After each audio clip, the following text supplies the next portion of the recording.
नमस्ते दोस्तों, आप सभी का मैं स्वागत करता हूं। आज के इस सेशन में हम जानेंगे एआई के बारे में। आज का ये जो सेशन है इसमें हम डिस्कस करेंगे आर्टिफिशियल इंटेलिजेंस क्या है और उसकी प्रणाली किस तरह से काम करती है, इसके बारे में हम चर्चा करेंगे। फ्रेंड्स, जैसे आपको मालूम है कि मेरा यूट्यूब चैनल है और उसमें आप काफ़ी सारे वीडियोस कंप्यूटर साइंस पे या फिर इलेक्ट्रॉनिक्स पे देख सकते हो और आपकी स्टडी आप आगे बढ़ा सकते हो। तो let us start the session and let us understand what we mean by the artificial intelligence. तो फ्रेंड्स, आपने देखा होगा कि कभी कभी टीवी पे न्यूज़ बताते हैं कि कोई कार रोड से जा रही है और उसमें कोई ड्राइवर है ही नहीं। तो मतलब कार जो है वो ऑटोमेटिक ड्राइव कर रही है। तो आप सोचने लग जाते हो कि भाई ये कैसे हो रहा है। तो ये हो रहा है एआई की वजह से। या फिर आप कोई फ़ोन को कमांड देते हो, इंस्ट्रक्शन देते हो और वो इंस्ट्रक्शन फ़ोन आपकी सुन लेता है।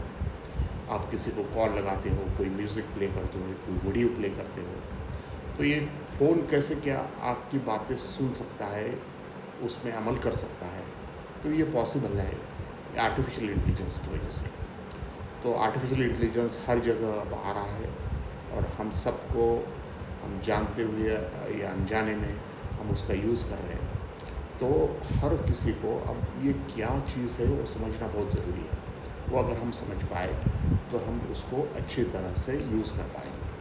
तो जैसे चैट जीपीटी आ गया, बहुत सारे टूल्स आ गए, एप्पल इंटेलिजेंस आ गया, बहुत सारे टूल्स हैं। तो अब सभी को हमको ये टूल्स जो है एआई की वो यूज़ करना ज़रूरी है। तो हम ये सेशन में जानेंगे एग्जैक्टली ये क्या है। तो आर्टिफिशियल इंटेलिजेंस, जैसे कि हमने देखा है कि आर्टिफिशियल इंटेलिजेंस ये इस तरह क्या है कि इसमें मशीन को एक बुद्धि, मानवीय बुद्धि के अनुसार हम संदर्भित करते हैं। जैसे मानवीय बुद्धि जो है वो नेचुरल इंटेलिजेंस है, जिसमें हम सोचते हैं, सीखते हैं और हम निर्णय ले सकते हैं। इसमें मशीन को इस तरह से प्रोग्राम किया जाता है कि वो मानव की तरह उसको भी सोचना लगे, उसमें भी सीखने लगे और वो निर्णय लेने के लिए प्रोग्राम किया जाता है।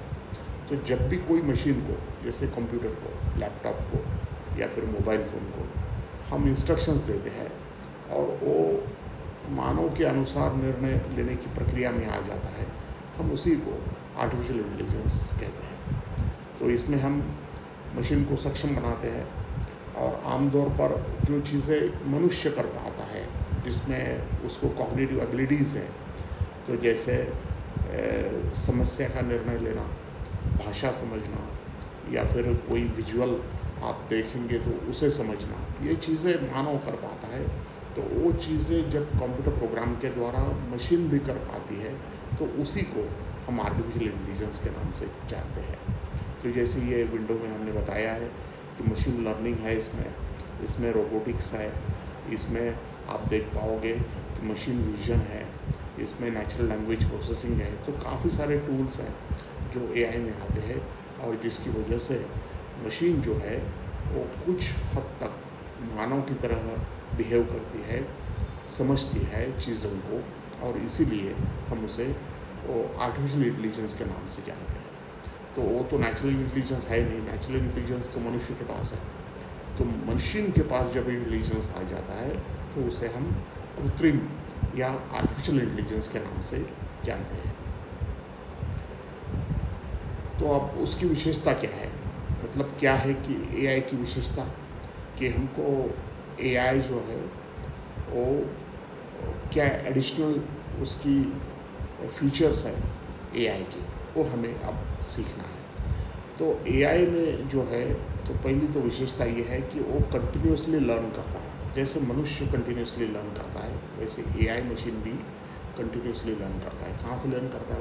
वो डेटा से लर्न करता है। तो डेटा का विश्लेषण करके वो अपने प्रदर्शन को, अपने वर्किंग को बेहतर बनाने की कोशिश वो हमेशा करता है। जैसे मनुष्य रीजनिंग देता है तो वैसे एआई भी रीजनिंग देता है, तर्क लगाता है और उसके आधार पर वो निर्णय ले सकता है, जो मनुष्य भी तर्क के आधार पर निर्णय लेता है, उसी तरह एआई भी लेता है। प्रॉब्लम सॉल्विंग है, जैसे जटिल मुद्दों का अगर समस्याओं का हमें समाधान ढूंढना है तो मनुष्य वो कर पाता है, उसी तरह एआई भी जटिल मुद्दों का विश्लेषण करके उसका समाधान जो है वो कर सकता है। तो ये एआई की विशेषता है। इसके अलावा आप पाओगे कि एआई में वो परसेप्शन करता है, जब भी वो कोई इमेज देखता है या कोई स्पीच सुनता है या कोई पैटर्न है उसमें, तो वो उसको पहचान लेता है। तो जैसे कंप्यूटर विजन में या फिर नेचुरल लैंग्वेज प्रोसेसिंग में, जैसे वो खुद होके नेचुरल लैंग्वेजेस को सीख पाता है, वो ऑटोनॉमस फंक्शनिंग करता है, वो स्वतंत्र रूप से काम कर सकता है। तो जैसे कि कोई कार रोड पे जा रही है तो खुद हो के जा रही है, उसको कोई चला नहीं रहा है। तो ऑटो ड्राइविंग मोड में जब भी आप कार चलाओगे तो ऑटोमेटिकली वो ड्राइव हो जाएगी। या फिर कोई रोबोट को आप क्लीनिंग का काम दोगे तो रोबोट ऑटोमेटिकली वो क्लीन कर देगा, उसको कोई इंटरफेरेंस की ज़रूरत नहीं है, उसको कोई सहायता की ज़रूरत नहीं, वो खुद होके वो काम कर सकता है। तो एआई सिस्टम जो है वो इन चीज़ों की बनाने वाली है। जैसे इसमें एक सेंट्रल में एजेंट रहता है, तो वो एक बुद्धिमान प्रणाली है जो समझती है पर्यावरण को। फिर उसमें 3 इनपुट्स रहते हैं, नॉलेज, एल्गोरिदम और गोल्स, और वो एनवायरनमेंट के साथ इंटरेक्ट करता है। तो कुछ एक्शंस भी लेता है, ऑब्जर्वेशंस करता है, एक्सपीरियंस करता है। तो एजेंट जो है वो एक सेंट्रल एंटिटी है और जो निर्णय लेती है। जैसे कि एक स्वचालित कार है, एक रोबोट है या फिर एक चैटबॉट है, तो वो खुद होकर निर्णय लेते हैं। तो ये निर्णय एजेंट के थ्रू लिया जाता है और वो पर्यावरण से इंटरेक्ट करता है। बाहरी दुनिया का रिप्रेजेंटेशन है ये पर्यावरण, और उसके साथ एजेंट हमेशा बातचीत करते रहता है। जैसे कि एक कार रोड पे अगर चल रही हो तो जो सड़क है उसकी जो यातायात है, कितने लोग वो सड़क पे जा रहे हैं, मौसम की स्थिति कैसी है, एटमॉस्फेयर कैसा है, ये सारी चीज़ें किस में आएगी? वो आएगी एनवायरनमेंट में। फिर कोई भी एआई सिस्टम को जो चीज़ चाहिए वो है नॉलेज, तो वो इनपुट रहता है एजेंट को। तो नॉलेज ऐसी चीज़ है जो पहले से मौजूद जानकारी है, वो पूरी एआई सिस्टम को दी जाती है, तो जिसके आधार पर एजेंट निर्णय लेता है। जैसे कि अगर कोई चैटबॉट को बनाना है तो उसको ट्रेनिंग देना पड़ता है कि पहले ह्यूमन के साथ इंटरेक्शन कैसे करें, फिर वो ट्रेनिंग अगर अच्छा हो गया है तो वो अच्छे से इंटरेक्शन कर पाता है। और इसमें एल्गोरिदम्स रहते हैं, एल्गोरिदम्स जो रहते हैं वो तर्क और निर्णय लेने की प्रक्रिया को परिभाषित करते हैं। मतलब जो भी आप रीजनिंग करोगे या फिर जो भी आप डिसीजन लोगे, तो वो थ्रू एल्गोरिदम जैसे कलेक्शन ऑफ रूल्स है, तो उनके आधार पर वो निर्णय लेते हैं। जैसे सेल्फ ड्राइविंग कार में आपको एक डेस्टिनेशन से दूसरे डेस्टिनेशन जाना है, तो आपको नेविगेट करने के लिए आपको क्या करना पड़ेगा? पाथ फाइंडिंग एल्गोरिदम का यूज़ आपको करना पड़ेगा। और हर एआई सिस्टम में क्या रहता है? हर एआई सिस्टम में रहता है एक लक्ष्य यानी कि गोल, और उसको परिभाषित करते हैं, और वो हमेशा ऑब्टेन करने की कोशिश कौन करता है? एजेंट करता है। तो जैसे एक रोबोटिक वैक्यूम क्लीनर है, तो उसका लक्ष्य क्या रहेगा? कि वो फर्श को पूरी तरह से क्लीन कर दें। और जो एक्शन है वो पर्यावरण के साथ करता है एजेंट।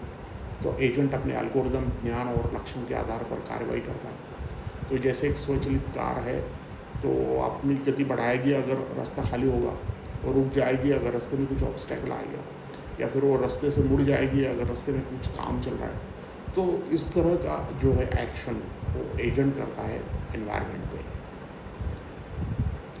फिर ऑब्जर्वेशंस भी रहते हैं इसमें, जैसे कि ऑब्जर्वेशंस आते हैं एनवायरनमेंट से एजेंट तक, और एक्सपीरियंसेस में। तो जैसे ऑब्जर्वेशंस और अनुभव एजेंट को मिलते हैं, पर्यावरण से फीडबैक मिलते हैं, और वो किस तरह से मिलते हैं? जैसे एजेंट जो है वो एक्शन लेता है, तो उसका जो रिएक्शन है वो एनवायरनमेंट से एजेंट को मिलता है, और फिर उसमें एआई की सिस्टम जो है वो करेक्शन करती है, इम्प्रूवमेंट करने की हमेशा कोशिश करती है। तो ये सिस्टम जो है वो किस तरह से काम करती है वो थोड़ा सा हम समझ लें। तो एजेंट ज्ञान, एल्गोरिदम और लक्ष्यों से शुरुआत करेगा, फिर ये अनुभव और माध्यमों से पर्यावरण को समझता है, फिर एल्गोरिदम के आधार पर ये सर्वोत्तम संभव कार्यों पर निर्णय लेता है। पर्यावरण इन क्रियाओं का प्रतिक्रिया करता है। एजेंट कंटिन्यूसली सीखते जाता है और अनुकूलन करना जारी रखता है। जैसे हम एक छोटे बच्चे को सिखाते हैं तो वो सीखते जाता है, तो वो जैसे सीखते जाता है उसी के आधार पर ये एआई सिस्टम भी काम करती है। वो हमेशा सीखती जाती है और अपना परफॉर्मेंस जो वो इम्प्रूव करने की वो हमेशा कोशिश करती है। तो नमस्ते दोस्तों, आपको ये एआई क्या है उसके बारे में आपको समझ में आया होगा। आपके मन में अगर कुछ क्वेश्चंस है तो वो आप मुझे यूट्यूब पे पूछ सकते हो। तो थैंक यू ऑल।